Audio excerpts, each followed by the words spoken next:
Hey everyone, welcome to the zero filter trader. और अभी हो गया है टाइम 12:27 और मेरा जो करंटली पीएनएल है वो चल रहा है 34K का। तो चलो सबसे पहले हम लोग डिस्कस करते हैं मार्केट ओपनिंग के बाद मैंने क्या क्या किया। सबसे पहले मैं निफ्टी के चार्ट को ट्रेडिंग व्यू के टर्मिनल पे खोल देता हूँ। तो जैसा कि मैं कल एक सेंसेक्स में पोजीशन बनाया था, नीचे के तरफ अनलिमिटेड प्रॉफिट था, उसको मैं खुलते ही इतना बड़ा गैप अप होता है तो मैं खुलते ही उसको एग्जिट कर देता हूँ। और मार्केट खुलने के बाद कंटिन्यू ऊपर जा रही थी, तो मैं एक्सपेक्ट कर रहा था कहीं इधर 440 या 470 के अराउंड। पहले मेरा प्लान था 25 450 के अराउंड आएगा तो एक नीचे की तरफ पोजीशन बनाऊंगा और उसमें और फर्दर ऐड करूंगा अगर वो 25 470 के अराउंड जाए। मार्केट मेरे अकॉर्डिंग तो मूव नहीं की, लेकिन 25 430 के अराउंड से ही वो मार्केट मूव कर गई। और जब मार्केट इधर कहीं पे ट्रेड कर रही थी लगभग 25 300 के अराउंड, तो मैं एक पोजीशन बनाता हूँ सेंसेक्स में नीचे की तरफ के लिए। मेरा ये एक्सपेक्टेशन रहता है कि मार्केट नीचे वहाँ से जानी चाहिए। और जैसा मैं एक्सपेक्ट करता हूँ उसके बाद थोड़ी देर में मार्केट नीचे आ जाती है। लगभग आप बात करें तो ये कैंडल जो पहला यहाँ पे लो बना था, यहाँ पे मैं बुक करने जाता हूँ पोजीशन, लेकिन मैं इस शॉर्ट्स वीडियो के लिए उसको रिकॉर्ड करना चाह रहा था। तब तक एक मार्केट में बाउंस आ जाता है और जो मेरा एक टाइम पे प्रॉफिट 40,000 चल रहा था उस समय, वो मेरा बुक होते-होते 25 या 26,000 ही रह जाता है। उसके बाद मैं मार्केट में थोड़ा वेट करता हूँ और मुझे नीचे दिखाई पड़ रहा है कि यहाँ पे नीचे मार्केट सपोर्ट ले रही है, तो मैं एक्सपेक्ट कर रहा हूँ यहाँ से मार्केट थोड़ी वोलेटाइल रहेगी और वोलेटाइल रह के ऊपर जानी चाहिए। और मैं आज की जो मार्केट की क्लोजिंग एक्सपेक्ट कर रहा हूँ वो 25 300 के अराउंड होनी चाहिए। देखते हैं वहाँ तक मार्केट जा पाती है या नहीं जा पाती है। और करंटली जो मैं होल्ड कर रहा हूँ ये एक रेशियो कॉल स्प्रेड है। इसको मैं एक बार सेंसेबल में दिखा दे रहा हूँ आपको। तो इस तरह का पे ऑफ ग्राफ है। एक्चुअली में ये मेरे जो बुक पोजीशन है उसको भी कंसिडर कर रहा है, इसको कंसिडर नहीं करना है। हाँ, इस तरह का पे ऑफ ग्राफ है और मैं इसमें पूरा वेट तो नहीं करने वाला हूँ। मुझे इसमें 10-15 हज़ार का प्रॉफ़िट दिखेगा, मैं इसमें निकल जाऊँगा। इसको कब मैं एग्ज़िट करता हूँ, मेरा तो प्लान है 15,000 मैक्सिमम लेने का, उससे ज़्यादा मैं होल्ड नहीं करने वाला हूँ। और अभी टोटल प्रॉफ़िट जो है 35,000 का हो चुका है। अब बात करें मार्केट में, यहाँ से तो मैं एक बाउंस एक्सपेक्ट कर रहा हूँ मार्केट, क्योंकि यहाँ से आप देख सकते हैं कि नीचे से सपोर्ट मिल रहा है, ऊपर से करंटली रिजेक्शन भी मिल रहा है। तो थोड़ी देर यहाँ पे टाइम पास करेगी। उसके बाद अ, लगभग मैं इसको बना के दिखाऊँ तो यहाँ पे थोड़ी देर ऐसे टाइम पास करनी चाहिए। उसके बाद ऊपर या नीचे की तरफ ब्रेक करनी चाहिए। और ज़्यादा मुझे चांस लग रहा है ऊपर की तरफ जाने का, क्योंकि जितने भी वीक बायर्स हैं उनको मार्केट निकाल चुका है। और बेटर है कि यहाँ पे सेलर को फँसा के ऊपर जाए मार्केट। ये ज़्यादा अच्छा दिख रहा है मार्केट में। तो देखते हैं अभी मार्केट में आगे चल के क्या मूव होता है, उसके अकॉर्डिंग मैं ट्रेड प्लान करूँगा। और करंटली मेरा प्रॉफ़िट तो ठीक-ठाक हो गया है, तो हो सकता है मैं आगे अभी और कोई भी ट्रेड ना लूँ। हे एवरीवन, और मार्केट हो गया है क्लोज़ और मैंने आज बुक किया है 59,000 का प्रॉफ़िट। तो चलिए सबसे पहले मैं आप सभी को ले चलता हूँ सेंसेक्स के चार्ट में, क्योंकि आज जो भी मैंने ट्रेड किया वो सेंसेक्स पे किया है। इसके पीछे का रीज़न सिंपल है। आज सेंसेक्स की थी वीकली एक्सपायरी, तो मैंने जो भी ट्रेड आज मार्केट में किया है उसमें मैंने सेंसेक्स पे ही किया है। तो हम लोग सेंसेक्स के चार्ट पे चलते हैं। तो मैं थोड़ी देर पहले आप सभी को बताया था कि इधर कहीं पे मुझे एक्सपेक्टेशन था कि मार्केट ऊपर जानी चाहिए।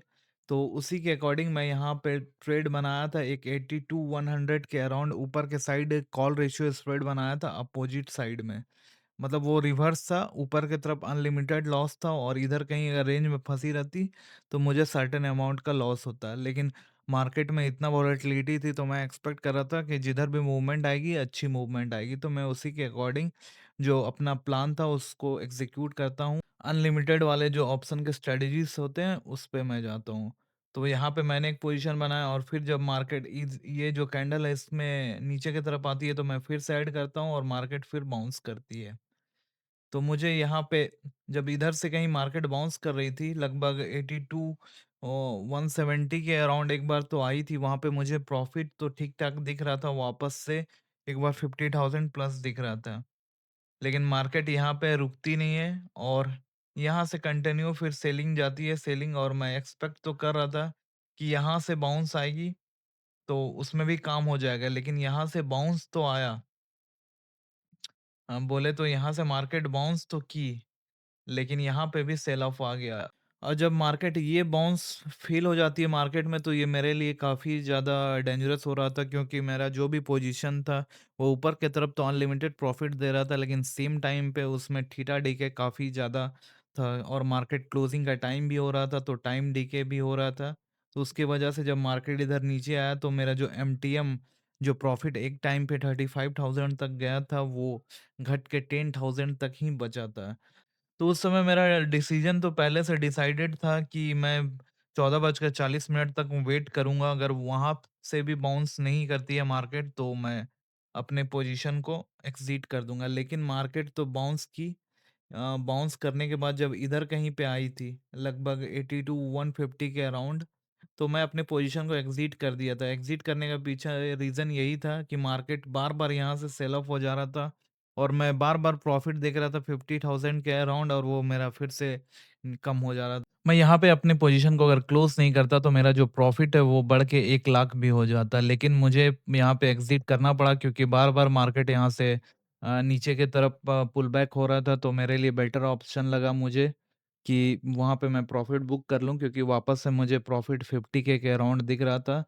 तो मैंने उस समय वही किया, और आई थिंक मेरा डिसीजन भी ठीक था, क्योंकि आपको पता नहीं होता एग्जैक्टली मार्केट कहाँ तक मूव करेगी, और एक टाइम पे जब आपका जो प्रॉफिट है वो लॉस की तरफ जाने लगे, तो आपको डिसीजन लेना पड़ता है। और ये भी था कि थीटा डीके हो रहा था, तो ज़्यादा देर तक होल्ड करता, तो मेरा उसमें भी थीटा डीके के वजह से मुझे थोड़ा इफेक्ट होता है एमटीएम में। तो मैंने इस तरह का डिसीजन लिया। और बात करें कि मैंने मार्केट क्लोजिंग के टाइम पे निफ्टी मंथली एक्सपायरी में एक ट्रेड लिया है, उसको मैं एक बार सेंसिबल में आपको दिखा देता हूँ। तो मैंने जो सेंसिबल में पोजीशन बनाया है, उसका पे ऑफ ग्राफ इस तरह से, इसके पीछे का रीज़न सिंपल है कि मार्केट ने आज खुलते ही अपना जो डे की ओपनिंग है वहाँ से लगभग 100 प्लस पॉइंट ऊपर गई, और फिर वहाँ से डे लो को भी ब्रेक करके काफ़ी नीचे तक गई। लेकिन फिर मार्केट में बाउंस बैक आया, और जो मार्केट की क्लोजिंग हुई है वो ठीक-ठाक है। इसमें दिख रहा है कि मार्केट में बायर्स हैं, तो मुझे ऐसा एक्सपेक्टेशन है कि मार्केट में अभी और बाउंस आना चाहिए। इसके पीछे का रीज़न सिंपल है, पहला तो नीचे मार्केट में नीचे में बायर्स हैं अवेलेबल, तो वो मार्केट में बाय करके मार्केट को ऊपर ले जा रहे हैं। और दूसरी चीज़ कि जियोपॉलिटिकल टेंशन कल ट्रम्प के स्टेटमेंट से थोड़ा कम हुआ है, तो मुझे ऐसा एक्सपेक्टेशन है कि मार्केट थोड़ी और ऊपर जानी चाहिए। अगर कल मेरे एक्सपेक्टेशन के अकॉर्डिंग मार्केट ऊपर जाती है, तो मुझे इसमें 1000 टू 32,000 के अराउंड प्रॉफिट मिल जाएगा, तो मैं उसको लेके एग्ज़िट कर दूँगा। तो दोस्तों, आज का सेशन यहीं ख़त्म करते हैं। आज का मार्केट क्लियरली एक चीज़ सिखाता है, ट्रेडिंग सिर्फ़ प्रॉफिट का गेम नहीं है, कंट्रोल का गेम है। लॉस आया, प्रॉफिट भी आया, लेकिन जो चीज़ कांस्टेंट रही वो है रिस्क मैनेजमेंट और डिसिप्लिन। याद रखो, मार्केट हमेशा मौका देगी, लेकिन कैपिटल सिर्फ़ एक बार मिलता है। अगर आपको ये रियल ट्रेडिंग जर्नी पसंद आई हो, तो इस वीडियो को लाइक करें, और मेरे कमेंट में शेयर कर सकते हैं आज की आपकी मार्केट की लर्निंग। मेरे इस चैनल को सब्सक्राइब करें, क्योंकि मैं आपको ऑनेस्ट ट्रेडिंग कंटेंट देने की ट्राई करता हूँ बिना फ़िल्टर के। मिलते हैं नेक्स्ट वीडियो में रियल ट्रेडर्स, रियल साइकोलॉजी और ज़ीरो फ़िल्टर के साथ।